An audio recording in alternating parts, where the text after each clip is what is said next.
The Samsung Galaxy A52. Easily one of the best mid-range devices I recommended in 2021. It is pretty much almost a year since it was launched, and it recently got its first major OS upgrade, that is Android 12 and One UI version 4.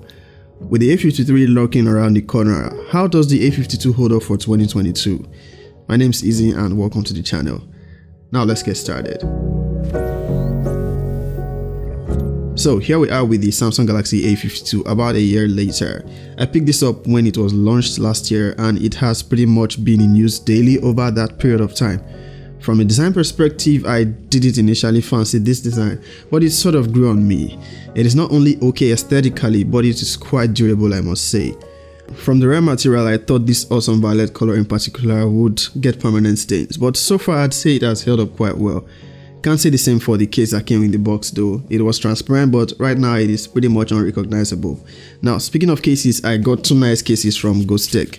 This transparent one, which I really like, and this military grade one, which has a kickstand and also has this extra fitting if you want to hook it to your jean or belt. It also comes with a screen protector. I'll leave links in the description so you can check them out. Tech makes awesome and affordable cases for most smartphones, not just the A52. So yeah, the Galaxy A52 has held up pretty well. For this region, we only got the A52 4G, not the 5G, nor the later A52s. Now for my picks for the mid-range phones I reviewed all year in 2021, the A52 gave the most balanced and reliable user experience.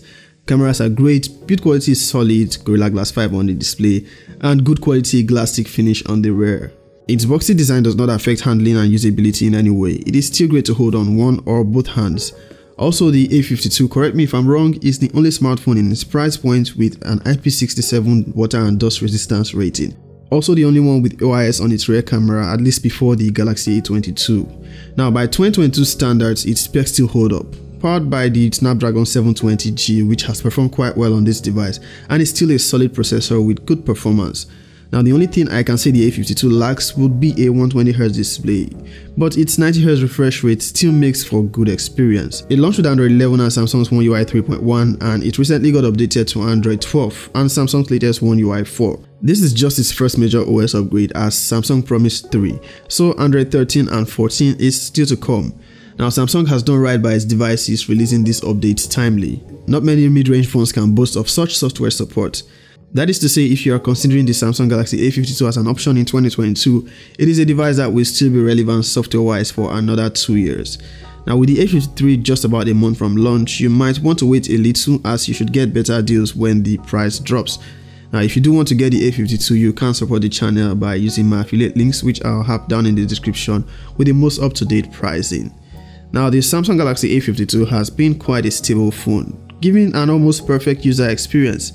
Android 12 and One UI 4 comes with a couple of interesting features that has made this device function even better. Now to mention a few, we have the color palette changes, where you are able to select a color theme from the colors on your wallpaper. This change is seen across the UI, including the quick panel and all over the system user interface. And you can also choose to have your app icons follow suit, though it won't work with all apps, which makes it kinda weird and it looks odd. Now this is an interesting feature you'd love if you like something dynamic.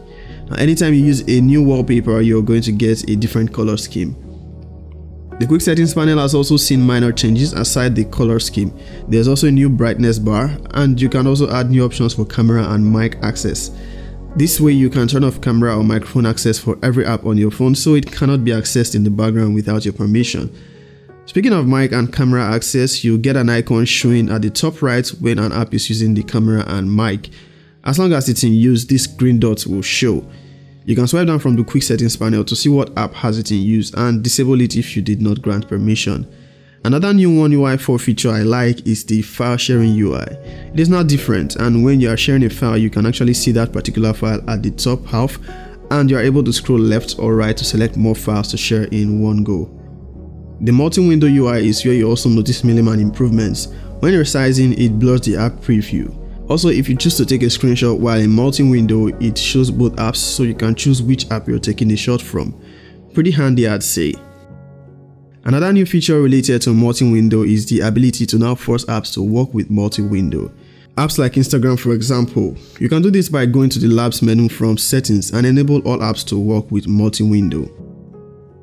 We also have the updated camera UI, which looks a little better than the previous one on One UI 3.1.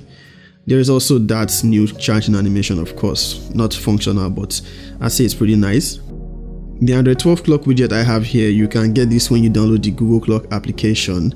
Then go to widgets and select whichever shape you prefer and customize it how you see fit.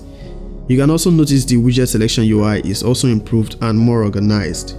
There's a couple newer features on One UI 4, but these are the most noticeable ones from my use. The Samsung Galaxy A52 for this region comes with 6 gigs of RAM, and that is extended with RAM Plus. That is virtual RAM, which uses the internal memory to extend the RAM by extra 4 GB. I noticed this feature just before the Android 12 update, so I won't say it came with One UI 4, but this is a welcome addition. While virtual RAM may not be a perfect substitute for the physical one, it should make for improved memory management, which should in turn help with better multitasking experience. The display of the Samsung Galaxy A52 still holds true as one of the best in its price category. Its Super AMOLED display is still vibrant and gets very bright, no issues whatsoever. Not to forget, it has 90Hz screen refresh rate, which while not 120Hz is much better than 60Hz and is just about the only feature I'd say it's a little behind for 2022, but that does not in any way affect its user experience. And considering that in a few weeks the price should drop significantly, it becomes really great value for money. On battery life, the Samsung Galaxy A52 has held up quite well. Its 4500 mAh battery still holds up enough to go a day with just one charge. The cameras on the Samsung Galaxy A52 perform great, and rumor has it is the same setup we might get on the upcoming A53 and also pretty much a similar design. It still takes great pictures from both rear and selfie cameras. It doesn't need Gcam to rescue it, but if you're a Gcam enthusiast, since it has a Snapdragon processor, it supports it. Now the A52 is still able to shoot 4K at 30 frames per second from both selfie and rear cameras, and of course there is OIS on the rear camera. It is a reliable device as far as camera performance is concerned, and there's hardly any device in its price that can do better. These are some of the photos I've shot over time with the Galaxy A52. I'd say you will not get any disappointment when it comes to the cameras on this device. Summarily, I'd say the Samsung Galaxy A52 is a device worth the money and will still be relevant for another 2 years thanks to great software support from Samsung. One UI 4 is a great improvement over the previous versions, and I'm curious to see what future versions of Android hold for this device. I know a couple of persons using the A52 and there have been no complaints whatsoever, as it's a very reliable device and I am not afraid to recommend it. Interestingly, it is actually hard to find here in Nigeria because it's almost always out of stock. If you're watching this video and you own the A52, how is your experience so far? Any issues that made you regret owning one? Do let us know in the comments. Also, if you found this video helpful, don't forget to hit the like button and consider subscribing to the channel. Peace out.